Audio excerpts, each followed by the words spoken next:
गोजोनथाव खौरां नोंथांनि गथ'खौ गुनगोनां फरायसा खालामनो सानदोंब्ला बे समाव दतमा UN एकाडेमिया लानानै फैदों प्रि एडमिशन।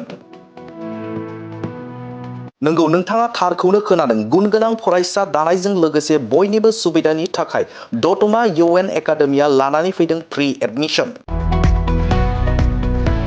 सोलोंथाइ बोसोर 2026-27 मायथाइनि थाखाय KG 1 निफ्राय थाखो 9 सिम प्रि एडमिशना सोलिगासिनो दं।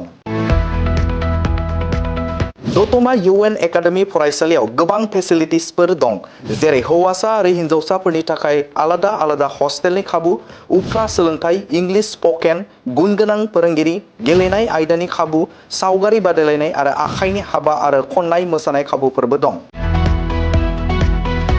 अब्लालाय नोंथाङा मानोथो गोबाव खालामबावनो? थाबैनो नोंथांनि गथ'खौ मुं थिसनहैदो। गोबां बाथ्राखौ मिथिनो थाखाय दतमा UN एकाडेमिनि नैबे 7002660387 जानबुं नाम्बारनि गेजेरजों जगाजग खालामदो। दतमा एकाडेमि, दतमा, क'क्राझार।